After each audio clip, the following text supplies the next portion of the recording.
Movie की शुरुआत होती है एक फैमिली से और हम रेड नाम के एक बंदे को देख पाते हैं जो अपनी बीवी एवलिन और अपने बच्चे केन के साथ एक नए घर में शिफ्ट हुआ है। इस कारण घर में बहुत सारा काम बाकी है जो सारे लोग मिलकर करते हैं। अब ऐसे ही कुछ दिन गुजरते हैं और वे लोग वहाँ पर खुशी खुशी रहने लगते हैं। एक दिन रेड जब अपने काम पर होता है तो वे एवलिन को केन को स्कूल से लाने के लिए कहता है। इस कारण एवलिन केन को स्कूल से लाने के लिए चली जाती है जहाँ उसकी मुलाकात स्कूल की प्रिंसिपल से होती है जो एवलिन को कहती है कि उनका बेटा केन पढ़ने में बहुत ही तेज है और वे सारे टीचर का फेवरेट भी है। अब प्रिंसिपल की बातों को सुनकर एवलिन को बहुत ही अच्छा लगता है। अब इसके बाद एवलिन अपने बेटे केन के पास पहुंचती है जो सभी लोगों से दूर अकेले बैठा था और वे उदास भी था। वे अपने बेटे को लेकर घर जाने लगती है। रास्ते में एवलिन केन से उसके आज के दिन के बारे में पूछती है। तब केन कहता है कि उसे स्कूल में बिल्कुल भी अच्छा नहीं लगता है और उसे कोई पसंद भी नहीं करता है और उसे बुली करते हैं और यही कारण था कि केन स्कूल नहीं जाना चाहता है। लेकिन एवलिन उसे समझाती है और कहती है कि शहर में सबसे अच्छा स्कूल यही है और इस कारण वो उसे और किसी स्कूल में एडमिट नहीं करा सकते हैं। अब एक दिन एवलिन अपनी माँ से कॉल पर बात कर रही होती है तभी दरवाजे की बेल बजती है।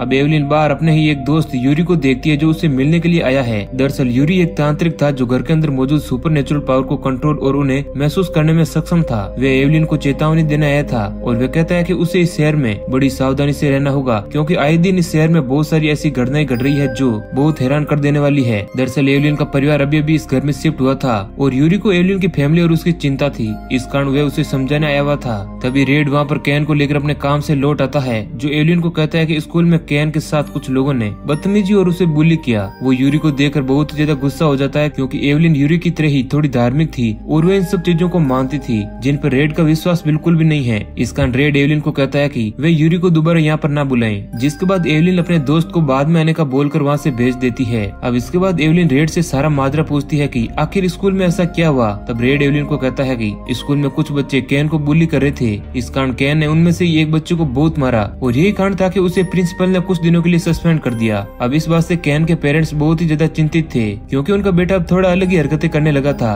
वो आम बच्चों की तरह व्यवहार नहीं कर रहा है। वे अपने बच्चे को समझाने की कोशिश करते हैं और उसे सजा के तौर पर टीवी और वीडियो गेम खेलने से मना कर देते हैं। अब सारी सजा सुनने के बाद केन बहुत ही ज्यादा निराश हो जाता है लेकिन रेड और एवलिन को उसे इस तरह देखकर बहुत ही बुरा लगता है और वे केन को कहते हैं कि वे कल सुबह एक ट्रिप पर जाएंगे। अब ये बात सुनकर केन बहुत ही खुश हो जाता है क्योंकि उसे जंगल में घूमने में बड़ा मजा आता है। अब अगली सुबह केन सबसे पहले उठ जाता है और वे अपने पेरेंट्स के रूम में जाकर उन्हें भी जगाता है। अब सारे लोग तैयार होकर उस ट्रिप के लिए निकल जाते हैं जहाँ रेड और एवलिन अभी भी अपने बेटे के बर्ताव को लेकर चिंतित है और बातें करते करते ही वे लोग जंगल में आगे बढ़ते हैं और केन उन दोनों से बहुत ही दूर हो जाता है। जिसके बाद वे दोनों लोग केन को ढूंढने लगते हैं और फिर वे एक मैदान में आ जाते हैं जहाँ पर केन एक दरवाजे के पास खड़ा हुआ था जो दरवाजा बहुत ही अजीब था। अब उस दरवाजे को देखकर एवलिन और रेड दोनों डर जाते हैं क्योंकि वह दरवाजा बहुत ही अजीब तरह से वहाँ पर रखा हुआ था क्योंकि वहाँ न ही कोई घर था और न ही कोई बिल्डिंग। जिसके बाद वे लोग फैसला करते हैं कि वे इस दरवाजे को अपने साथ ले जाएंगे। इस कारण एवलिन उस दरवाजे की चाबी ढूंढने लगती है क्योंकि वह दरवाजा चैन से बांधा गया था।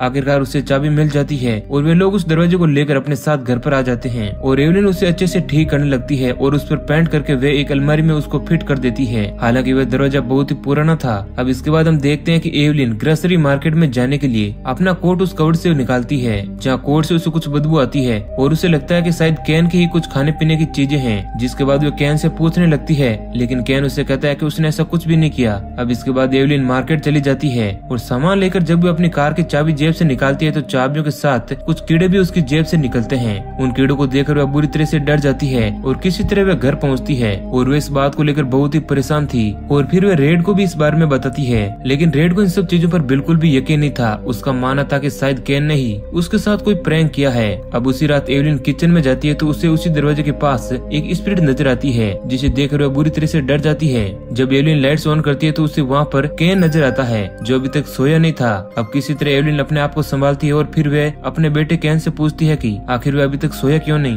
तब केन उसे कहता है कि उसे बहुत ही अजीब अजीब से सपने आ रहे हैं जिसमें कुछ लोग उसे पकड़ने की कोशिश कर रहे हैं और वे उसे अपने साथ ले जाना चाहते हैं। अब इसके बाद एवलिन किसी तरह अपने बेटे को समझाती है और उससे कहती है कि ये सिर्फ सपने हैं और फिर उसे रूम में ले जाकर सुलाने की कोशिश करती है जहाँ पर केन सो जाता है तो वे धीरे धीरे उसके रूम से बाहर आती है। अब इसी दौरान हम उसी कबर्ड के पास से एक हाथ भी देखते हैं जो किसी स्पिरिट का था। अब अगले दिन हम देखते हैं कि एवलिन के घर यूरी आता है जो उसे बताता है कि उसके घर में कोई न कोई सुपर नेचुरल पावर मौजूद है क्योंकि उसे कुछ अजीब सा महसूस हो रहा है और वे उस घर को पवित्र करने के लिए आया है और वे अपनी पावर और अपने मंत्र से घर में मौजूद शक्तियों को बाहर निकालने लगता है। अब इसी दौरान वो उसी डोर को नोटिस करता है और वे एवलिन को कहता है कि ये दरवाजा तुम्हें कहाँ से मिला। तब एवलिन कहती है कि ये ये दरवाजा वे लोग जंगल से लाए थे।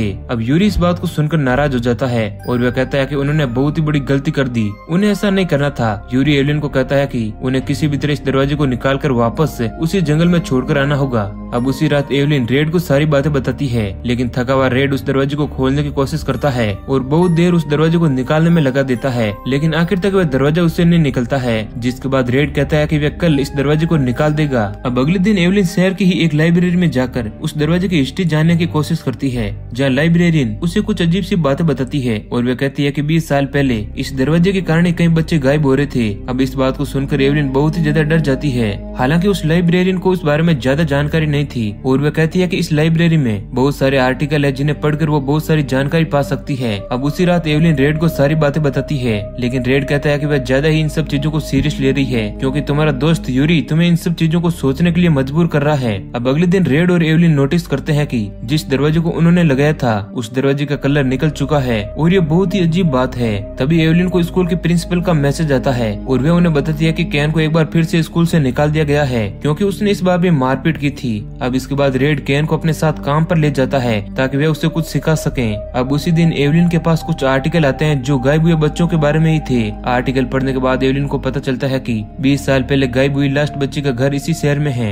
इस दौरान उस घर में हम कुछ आत्माओं को देख पाते हैं जो इधर उधर घूम रही थी, लेकिन इस बात का एहसास एवलिन को नहीं था और वो बहुत ही डरी हुई थी। इस कारण वे लास्ट में मिसिंग हुई उस बच्ची की माँ से मिलने जाती है, जो एवलिन को कहती है कि 20 साल पहले वे लोग इस शहर में आए थे और फिर वे लोग एक ट्रिप पर गए थे जहाँ पर उन्हें एक दरवाजा मिला और फिर वे लोग उस दरवाजे को लेकर अपने घर पर आ गए और इसी बीच उनकी लड़की उस दरवाजे के अंदर पहुंच गई और फिर उस दरवाजे ने उसकी बेटी को निगल लिया। उन लोगों ने उस दरवाजे को निकालने की बहुत कोशिश की, लेकिन उनकी बेटी के जाने के बाद भी वह दरवाजा हिला नहीं। अब उनको कुछ भी समझ नहीं आता है, इस कारण उन्होंने घर के साथ साथ उस दरवाजे को भी आग लगा दी, लेकिन वह दरवाजा बिल्कुल भी जला नहीं। जिसके बाद उन लोगों ने उस दरवाजे पर ताला लगा दिया और चाबी फेंककर वे लोग वहाँ से दूसरी जगह पर शिफ्ट हो गई। अब ये सारी बातें सुनने के बाद एवलिन बहुत ही ज्यादा डर जाती है, क्योंकि उन्होंने भी कुछ ऐसा ही किया था और उसे अपने बेटे की चिंता होने लगती है। तभी रेड का मैसेज आता है जो उससे कहता है कि उसने कैन को घर छोड़ दिया है और अब वो अपने काम पर निकल गया है। अब ये देखते ही एवलिन रेड को कॉल लगाती है और उसे वापस घर बुलाती है, क्योंकि वे समझ चुकी थी कि उस दरवाजे से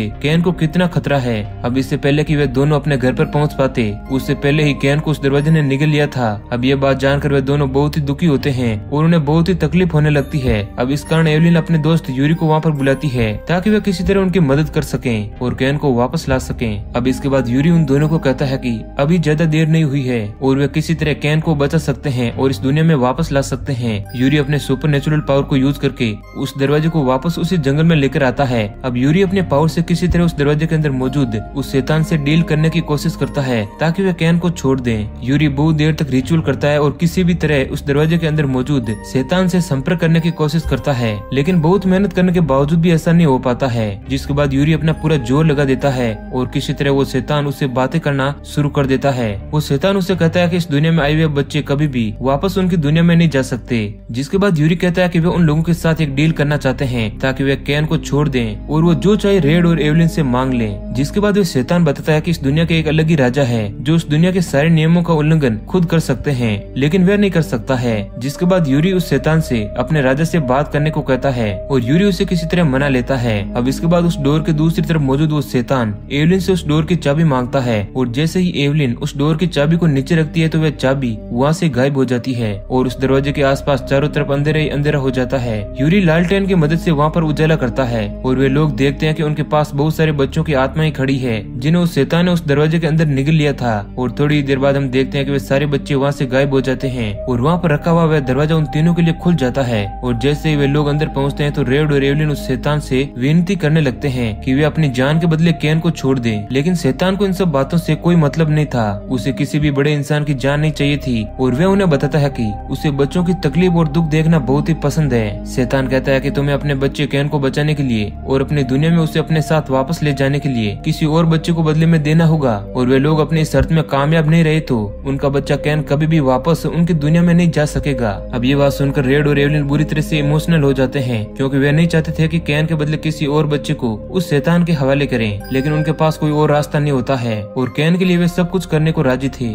अब इसके बाद हमें रेड की फैमिली को दिखाया जाता है, जहाँ पर एवलिन केन को लेकर उस शहर से जा रही होती है, लेकिन रेड अभी तक उसी शहर में रुका हुआ था क्योंकि उस शैतान का काम अभी भी बाकी था। रेड यूरी की हेल्प से किसी तरह उस दरवाजे को जंगल से लेकर आता है और उसे अच्छे से रेनोवेट करके और उसमें पेंट करके उस दरवाजे को केन के ही स्कूल में लगा देता है, क्योंकि वह एक कारपेंटर था और उसे उस स्कूल को रेनोवेट करने का काम मिला था। वह दरवाजा बहुत ही अजीब था, वहाँ मौजूद बच्चे उस दरवाजे को खोलकर अंदर जाया करते थे और इस तरह हम समझ पाते हैं कि रेड और एवलिन ने अपने बच्चे के बदले स्कूल के ही कुछ बच्चों को शैतान के हवाले करने का डिसाइड किया था और इसी डील के कारण शैतान ने रेड और एवलिन के बच्चे केन को छोड़ दिया था और इसी सीन के साथ ये मूवी एंड हो जाती है। तो दोस्तों, ये वीडियो आपको अच्छा लगा है तो लाइक जरूर करें। ऐसे ही और इंटरेस्टिंग वीडियो पाने के लिए चैनल को सब्सक्राइब करें। धन्यवाद।